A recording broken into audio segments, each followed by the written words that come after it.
Саламатсыздарбы окуучулар? Саламатсызбы. Отура коюңуз.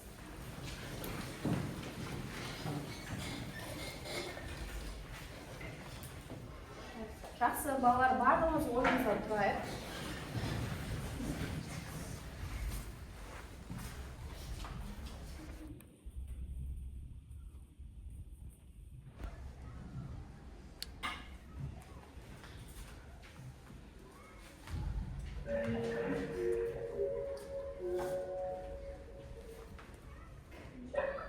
Birinchi bir-birimizga aniqlasa qo'yib, kelib olamiz.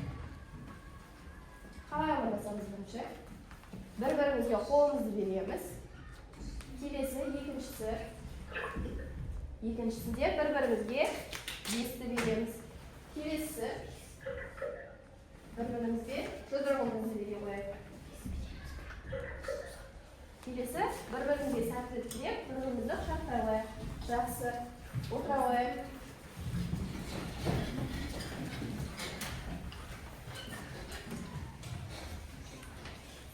Yaxshi.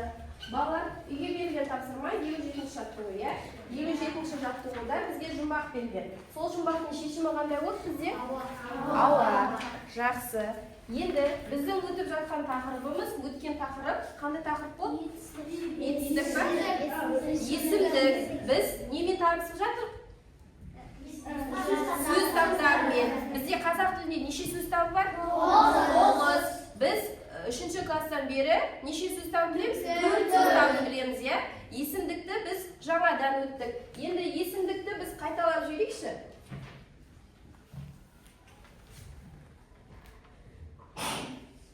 Yesimlik. Mana hozir kilo qo'yadi, kilodan ket.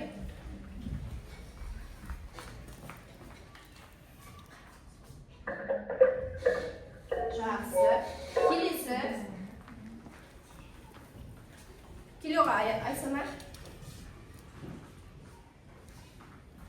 Tez qo'yib aytsana.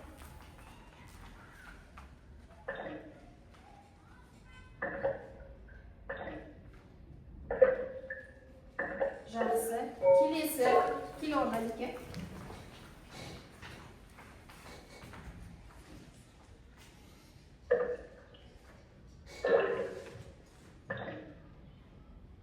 Qanday sizlar? Yaxshi. Kelesi kilo qo'yadi.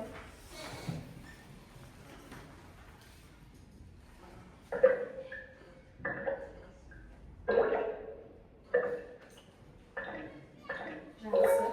Kelesi 0,4 kilo.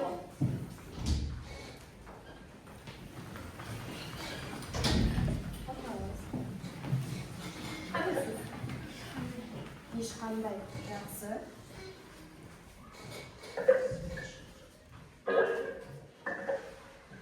Asqaymiz. Asqaymiz. Hech qanday.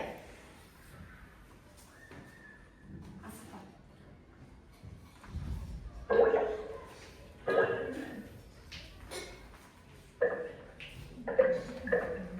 Yaxshi. Bravo. Kelesi kilo o'tirsam. Qanisi?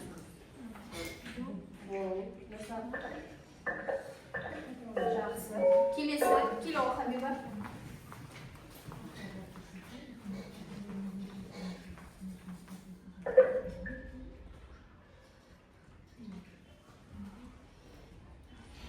Yaxshi. Al di ni. Yaxshi. Bravo. Kilo Ali.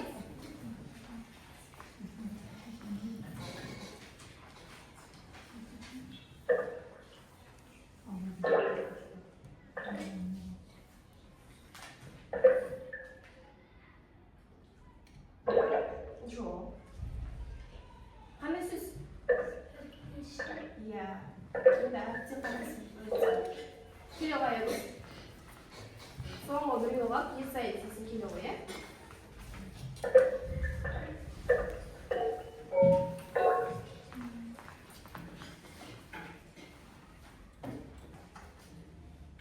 Qanday siz? Bor yo'q. Yaxshi.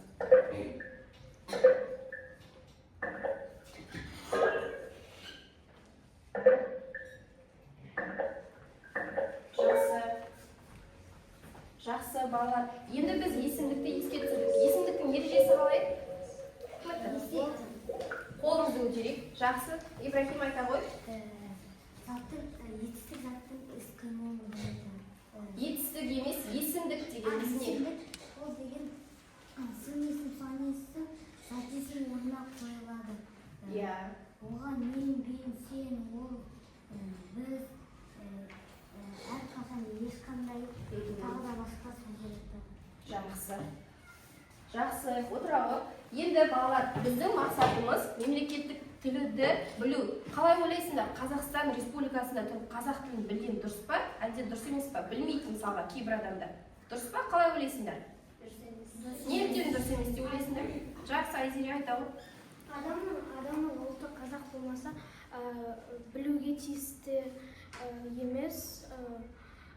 Ұлты қазақ болса, Қазақстанда тұрып білу қажет деп ойлаймын. Жақсы. Жақсы. Тағы кімнің қандай ой бар тағы? Назерке айта ғой. Қазақ елінде тұрып өз тілін білмесе ол ұят, бірақ өз елінің тілін біліп, тағы да басқа тілді білген дұрыс. Жақсы. Рахмет. Енді балалар, бүгінгі күннің жадын жазайық. Бүгінгі күннің жадын жазайық дәптерімізге.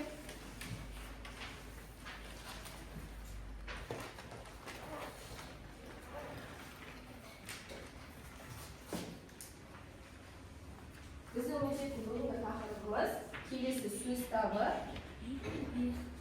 Етістік.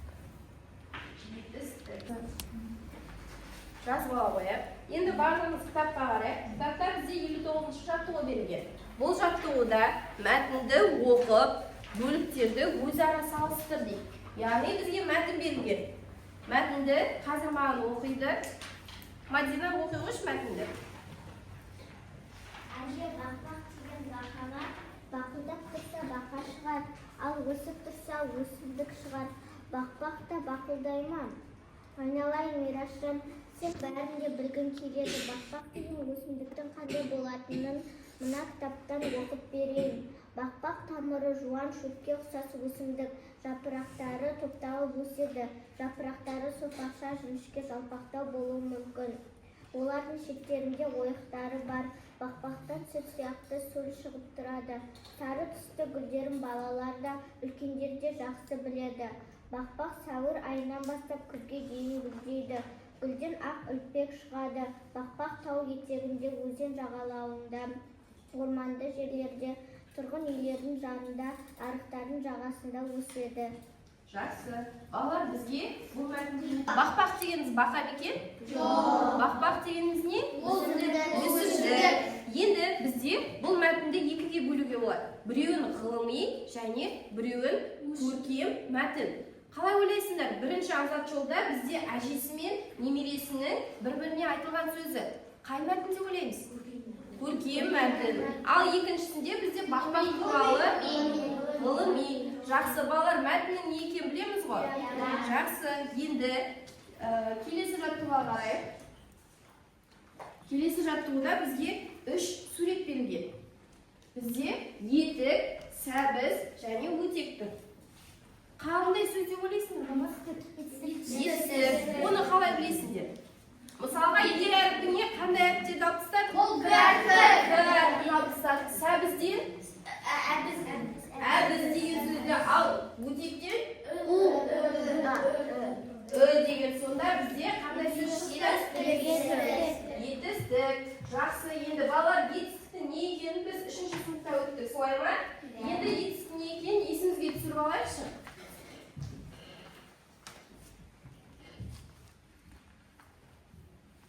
Заттардың қимылын, іс-әрекетін білдіретін сөздерді етістіктеміз. Етістіктің сұрақтары естеді, қайтты, не қылды. Мысалы, өсті, ойнады, сайрады. Етістікті біз құрамына қарай екіге бөлеміз: дара және күрделі етістіктер. Дара етістіктер ол бір ғана сөзден тұрса, күрделі етістіктер кемінде 2 сөзден тұрады. Мысалға, ойнап отыр. Келесі етістікті тұлғасына қарай екіге бөлеміз: негізгі және туынды етістіктер. Негізгі етістіктер дегеніміз сөзге негіз болып отырған алғашқы мағына, яғни аз, ал, айт деген сөздер. Ал туынды етістіктер сол негізгі етістіктерге жинақ жалғану арқылы жасалады. Мысалы, ойла. Жақсы. Балалар, есіңізге түсті ме? Етістіктің сонымен ережесі қалай еді? Қайтадан есіңізге түсірейікші. Заңды несінде іс қимылы бірге қайнады. Дара және күрделі. Дара етістік дегеніміз не? Ол тек бір сөзден құралған. Ал күрделі? Жақсы. Мысалы келтірейікші ал дара етістікке. Дараға. Иә. Жоқ, бұл жерде күрделі. Ойнады. Дұрыс айтасың. Ойнады. Бізде дара ма не күрделі ма? Дара. Себебі бір ғана сұраққа жауап берді. Ал күрделі жаңа айтқандай. Мен бүгін сабақ оқыдым. Бұл жерде сабақ оқыдым. Сонда бізде бұл жерде қандай етістік? Күрделі етістік. Жақсы.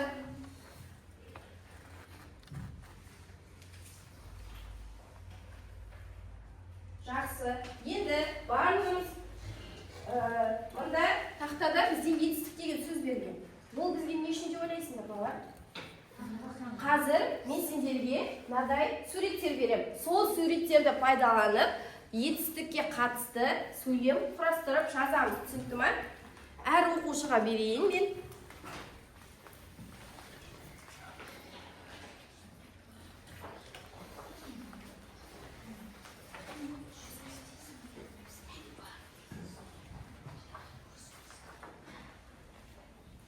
Жақсы. Суретке қарай, сөйлем құрай аламыз ғой. Етістікке қатысты қандай сөйлем? Келе одан бер. Иә, сөйлеміңді айта ғой. Мен бүгін өте қатты шаршадым. Иә, мен бүгін өте қатты шаршадым дейді. Бұл жерде сұрақ, етістік қай жерде тұр бізде? Шаршадым. Сұрағы? Не істеді? Жақсы. Де ғой. Келесі аяқ өз келе ғой. Арман бүгін доп ойнады. Иә, бұл жерде етістік? Ойнады. Жақсы. Келесі. Али келе ғой. Диляра бүгін далаға шығып жүгірді. Иә, жүгірді. Бұл жерде етістікке сұрақ қойшы. Жүгірді. Сұрақ қой. Диляра бүгін не істеді? Не істеді? Жүгірді. Жақсы. Де ғой. Келесі. Келе ғой дәурен. Асен бүгін суға барып жүзді. Иә. Бұл жерде етістік қайсысы? Жүзді сұрағы. Не істеді? Келесі Айсана келе ғой.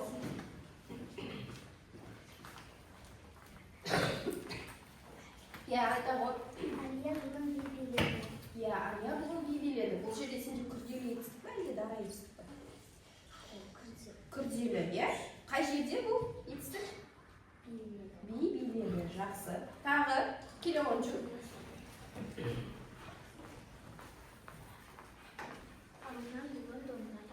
Аржан бүгін домбыра тартты. Бұл жерде етістік қайсысы?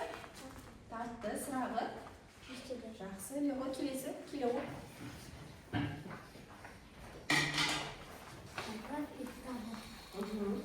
Бұл жерде етістік? Ұйықтады. Сұрағы? Не істеді? Есайын сенде қалды ма? Келе ғой. Мирас бүгін қуанды. Мирас бүгін қуанды. Бұл жерде етістік қайсысы? Қуанды. Сұрағы? Не істеді? Жақсы. Де ғой. Жақсы балалар, енді барлығымыз кітапқа қарайық. Бізде 61-ші жаттығуда жұмбақ келген. Жұмбақты оқып жатқа жаз дейді. Қазір сіздерге 2 минут уақыт берем. Кітапқа қараймыз, барлығымыз оқимыз. Содан кейін, болғаннан кейін кітапты жауып, жатқа жазамыз. Жақсы, 2 минут уақыт берейін.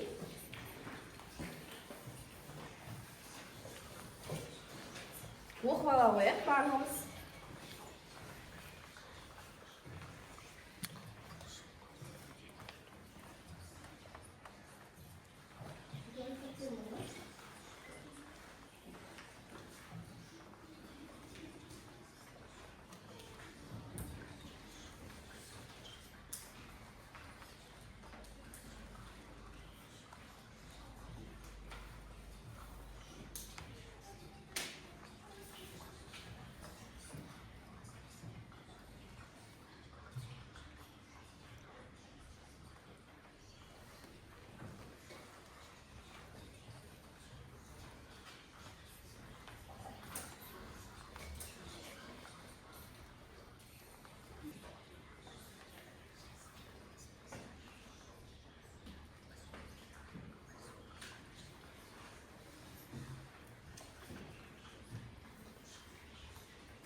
занавесін жабайық.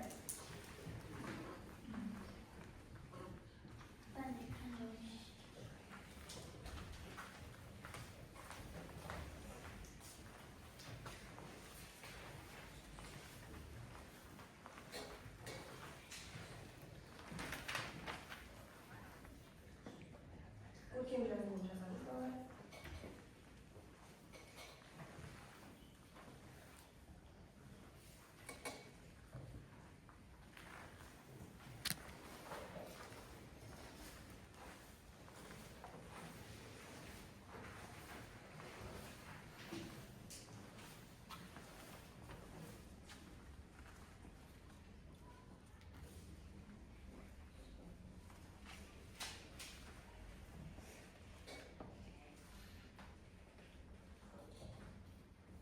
Болдық па?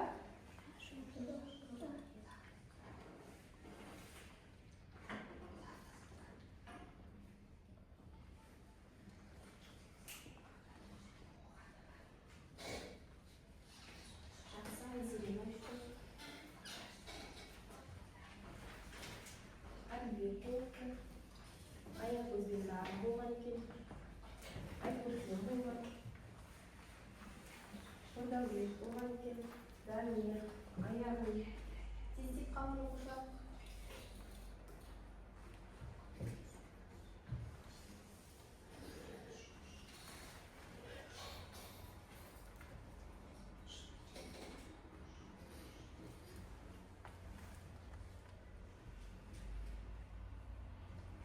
Алидия тездеп жүрмі?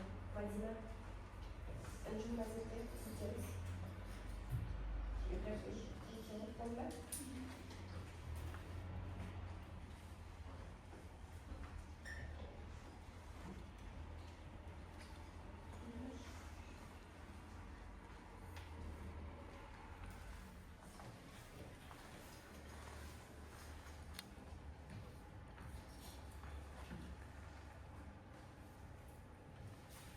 Али болды ма? Жақсы болсақ, балалар бір-бірімізге дәптерімізді берейік, кітабымызды ашайық. Қатемізді тексереміз. Ал өтсін, әсембана беру.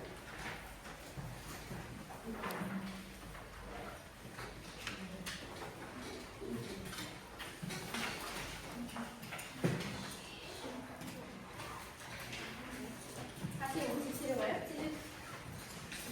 Бір-бірімізді қатемізді тексеру білеміз бе?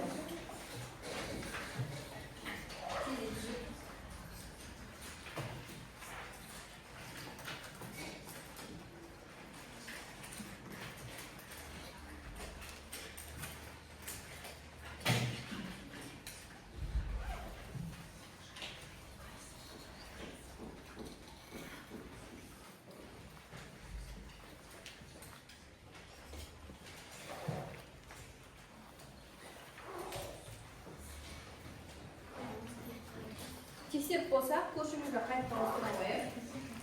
Енді балалар, осы жұмбақта біз дара немесе күрделі етістікті табуымыз қажет. Бұл жерде қарайшы.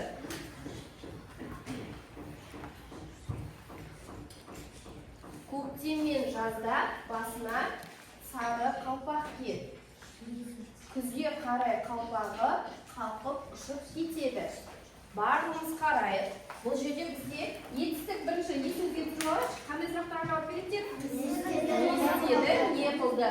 Көктем мен жазда деген сөзде бар ма бізде? Жоқ. Бұл жерде қандай сөз табып тұр? Зат есім. Басына сары қалпақ киеді. Киеді. Бұл жерде бұл сұрақ қояқшы. Киеді. Не істеді?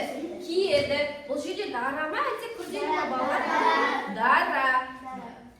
Астын екі сызықпен сызып қояйық. Келесі, күзге қарай қалпағы қалқып ұшып кетеді. Бұл жерде бізде етістік қайсысы? Кетеді. Дара ма, әлде күрделі ме?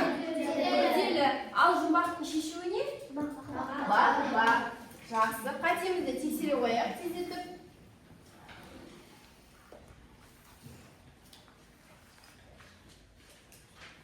Тексеріп болса, 62-ші жаттығуға қарайық. Бұл жерде туын теріп жаз дейді. Бұл жерде бізде сурет берілген. Сол жерде туынды етістіктерді тауып жазамыз. Тақтаға Дәурен келе ғой, біріншісін тауып. Туынды етістіктер қой біз жаңа. Туынды етістік қалай еді бізде? Есімізге түсірейік. 62-ші жаттығу қаттырақ басыңыз. Қалғандарымыз орнымыздан орындаймыз.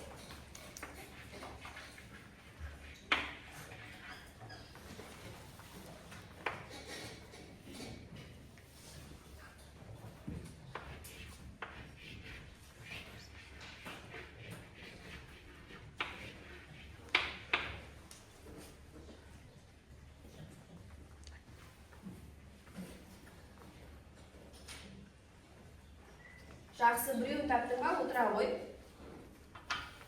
Келесі арғы келе ғой.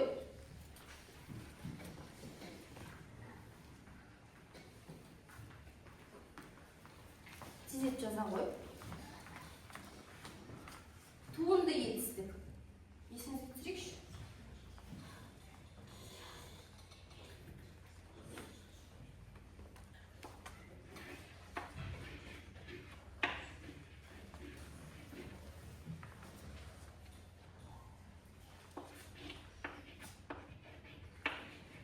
Жақсы.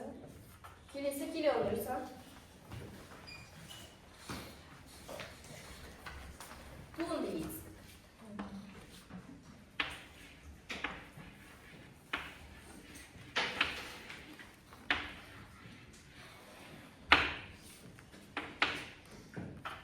Жақсы. Келе отырсам.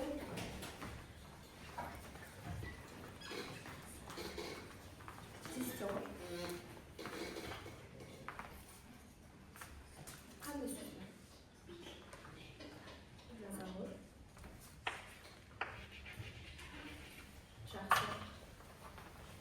Келе қойсыңдар.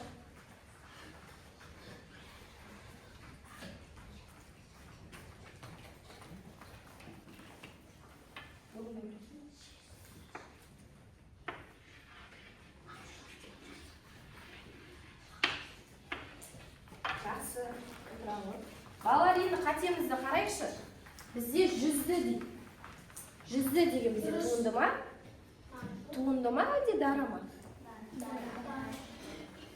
Еске түсірейікші. Дара. Ал бізде жырла. Туынды ма, әлде күрделі ма? Қалай? Мысалға оның түбірі жыр.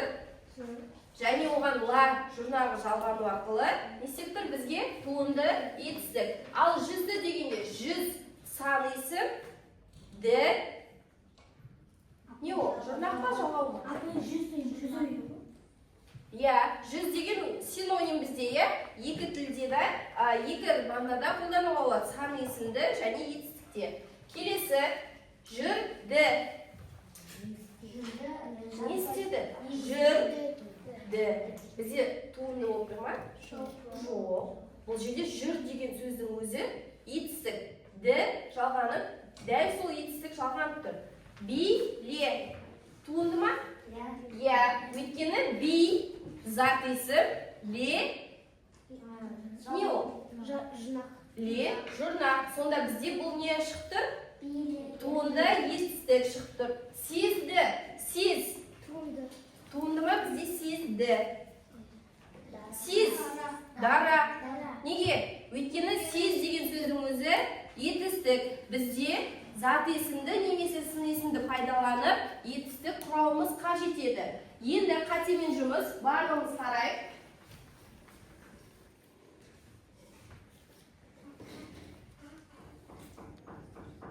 Барлығымыз қарайық. Бізде жырла, ақылдас, биле, тұзда, ұсақта, ойла деген сөздер болуға жетеді. Жыр, зат есім, ла, жұрнақ. Ақыл, зат есім, дас, жұрнақ. Би, зат есім, ле, жұрнақ.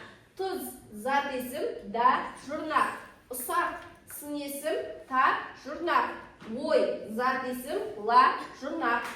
Барлығымыз қарайық, қатемізді дұрыстайық. Тездетіп қатемізді дұрыстап ала қояйық. Тез қатемізді дұрыстайық. Содан кейін осы сөздерді қатыстырып, сөйлем құрастырамыз. Мен сіздерге сөйлем құрастыруға мына жерге мысал жазып қойдым. Мысалы, отанды жырла, өлгенше, анаңмен ақылдас, ұлттық биді биле, тамақты тұзда, ақшаңды ұсақта, болашағыңды ойла деген сияқты. Ал сіздер өздеріңіз сөйлем құрастырасыздар. Маған қазір сөйлем құрастырып бере алады кім? Ауызша. Али, жақсы. Өзіңнің ойыңды айтшы. Сен ақылды бол. Ақылды емес пе? Ақылдас. Жақсы, Дамир. Тамақты тұзда. Тамақты тұзда. Иә, бұл жерде тұз жаңа не деді? Зат есім бар, жұмнақ деді. Мадина. Бір затты бастамас үшін үлкендермен ақылдас. Дұрыс айтасың. Бір нәрсені бастау үшін үлкендермен ақылдас. Бұл жердегі туынды етістік. Қайсы? Ақылдас. Жақсы. Назеке. Бір затты алмай тұрып, бірінші бәрін ойлап және ақылдасып алу керек. Ойлап деп тұрсың сенде. Ойлап. Иә. Ойла және ақылдас. Бір шаруаны бастау үшін ең алдымен не істеу керек? Бірінші ойланып, содан кейін ақылдасу қажет. Жақсы, Нұрдәулет. Бұл жерде жоқ па ондай сөз? Аягөз. Күйді жырла, дұрыс айтасың. Тағы. Домбырамен жырла. Сен ертеңгі күніңді ойла. Жақсы, Кәусар. Ұлттық биін күнде биле. Ал? Ұлттық биін күнде биле. Ұлттық биді күнде биле. Жақсы, тағы. Болдық па? Жақсы. Жас болдық қой. Тағы кімде басқаша сөйлем құралды? Кімде? Айтылмаған сөйлем. Бар ма оқуы? Жазамын. Иә, иә, Әділбек оқуы? Бізбен ақылдас. Бізбен ақылдас. Жақсы. Тағы. Дарын, сенде бар ма? Сау қағаз қойыпсы ол. Диас. Тағы. Біз айтқандардан басқаша. Кімнің өзі басқа, өзінің ойы бар. Айзере, бар ма? Иә, Назеке. Біз тек өзіміздің ұлтымыздың биін емес, тіпті басқа ұлттардың биін де биле. Жақсы. Тағы. Айтыл болған. Жақсы, Әділбек. Балам сен етті тұзда. Етті тұзда, дұрыс айтасың. Айтылбек. Қағаздарды ұсақта. Дан. Жақсы, Назеке. Менің анам ініме тәтті тамаққа тұзды ұсақтап берді. Тұзды ұсақтап берді. Келмей қалды ғой секілді. Жақсы, Әділбек. Сен байқауға келіп биінді биле. Жақсы. Болдық па? Басқа ешкімде өзгешелік жоқ па? Ақылды бірақ сұрақ. Сұрақ? Иә, қандай сұрақ? Ол жүзді. А? Ол жүзді. Ол жүзді. Бізде мына сөйлемдерді қатыстырып құраймыз. Жүзді деген жоқ қой? Иә. Али? Сен анаң мен әкеңді ойла. Дұрыс айтасың, сен анаң мен әкеңді ойла. Жақсы. Жас болдық па балалар? Жақсы. Келесі бізде 63-ші жасуға қарай. Сөздер берілген. Сол тыйым сөздерге қарайық бәрімізді тағы. Қайтадан қарайық тыйым сөздерді. Қандай тыйым сөздер бар екен? Қарамалайық. 2 минут уақыт беріледі. Иә, 60-ші жаттығуда тыйым сөздер беріп тұр. Соны біз қазір жатқа жазуымыз қажет.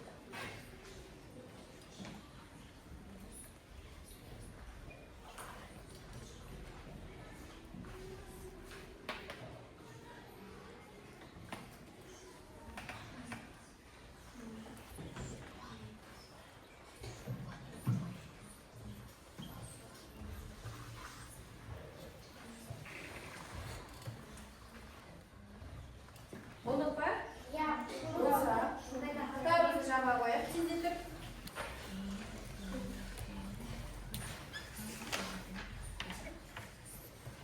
Ал есімді мен сөз жаза қояйық.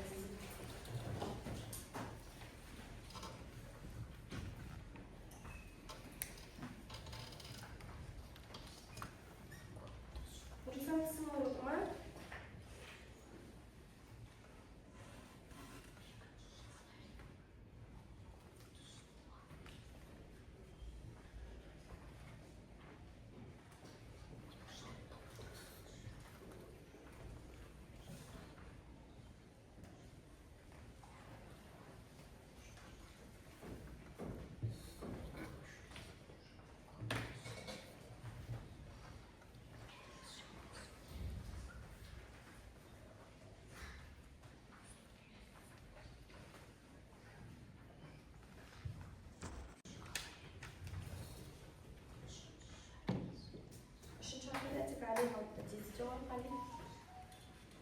Нұрислам, тез Хабиба, Диас.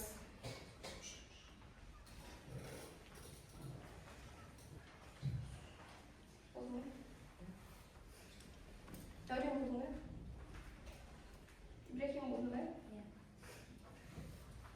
Қазір тез жауап. Рәмия, Мадина, тез.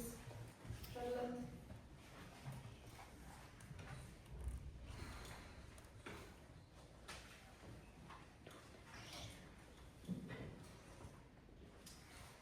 Жақсы болса, көшелеріңізге дәптеріңізді береміз қайтадан. Ставкамызды ашалайық.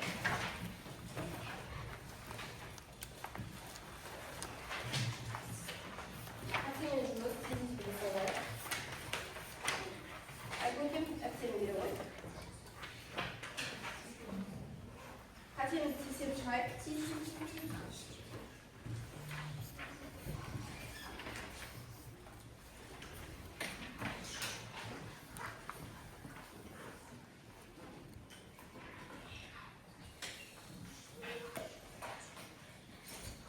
Тексеріп болсақ, бір-бірімізге қайтадан дәптерімізді ауыстыра қояйық.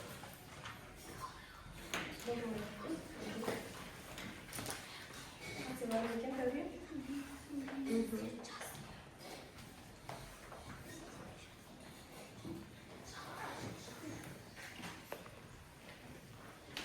Болды қой, Нұрислам? Жақсы. Балалар, бізде ең бірінші қиын сөз көкті жұлма. Бұл жерде бізде етістік қайсысы? Жұлма. Сұрақ қояқшы. Бұл бізде болымды ма, әлде болымсыз етістік па? Болымсыз етістік. Жақсы, келесі. Суға түкірме. Түкірме. Сұрақ қойшы, Нұрдәулет. Сұрақ. Иә, бұл жерде тағы да бізде болымсыз етістік. Келесі. Күлді баспа. Баспа. Болымсыз. Құстың ұясын бұзба. Бұзба. Жақсы. Балапан шығарған құсты атпа. Атпа. Бұл жерде болымсыз атпа. Жақсы. Енді балалар, мен сіздерге мынадай транспортир бердім, әр оқушының алдында. Қазір мына жерге өзіміздің аты жөнімізді жазамыз. Сабаққа қалай қатыстық, сол бойынша өзіміздің балымызды белгілей қойып.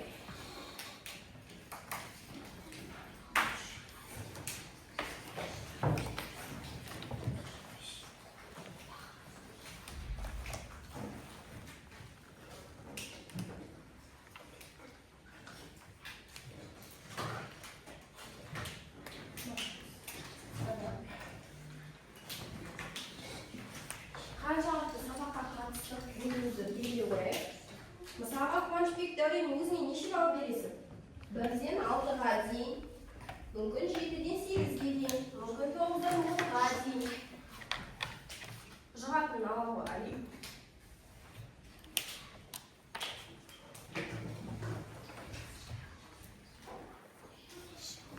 Назерге өзіңді неше балға бағалайсың? 9-дан 10-ға дейін неліктен айта қойшы? Өйткені мен сабаққа жақсы қатыстым деп ойлаймын. Иә. Етістіктің не екенін түсіндің бе? Етістіктің ережесін айтып бере қойшы маған. Ол заттың қимылы, іс қимылын білдіреді. Оның сұрақтары не істеді, не қылды, қайтты. Жақсы. Өзің мысал келтіре қойшы етістікке. Айдос бүгін жүзді. Айдос бүгін жүзді. Бұл жерде сенде дара ма, әлде күрделі етістік? Дара. Неліктен? Өйткені жүзді. Ол Бір сөзден жауап бере. Жақсы. Тағы Аягөз, өзіңді неше балға бағалайсың? 10-10. Жақсы. Неліктен? Өйткені мен сабақтарға қатысып отырдым. Жақсы. Жақсы. Енді балалар, қазір сендердің кімді неше балға бағалағанын қараймын. Күнделігімізді ашып, бүгінгі үй тапсырмасын жазып алайық. Үйге 64-ші жаттығу, 64-ші жаттығу, 66-ші бет. Тезек жазып алайық. 64-ші бетте, 64-ші жаттығу, 66-ші бетте. жазып ала қояйық. Енді бүгінгі сабаққа кері байланыс бере қояйық. Жасыл түс барлығын түсінікті болды. Сары түс менде бірнеше сұрағым бар. Келесі маған сабақ қиын болды. Яғни мен сабақты ештеңе түсінген жоқпын. Келіп баса қояйық. Бірінші қатар келе қойыңдар. Дәурен тезде ғой.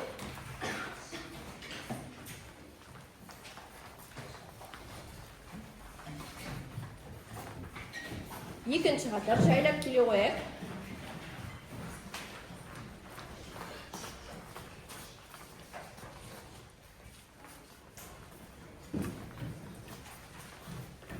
Үшінші қатар келе қояйық.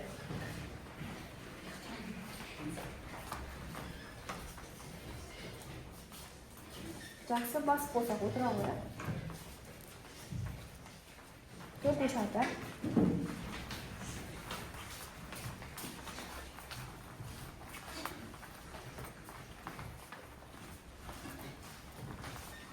Ешкімде сұрақ жоқ па балалар?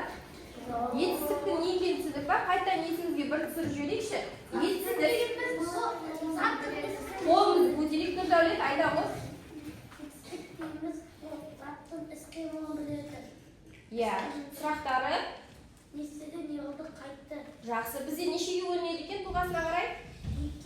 Қандай? Дара және күрделі. Жақсы, орныңызға тұра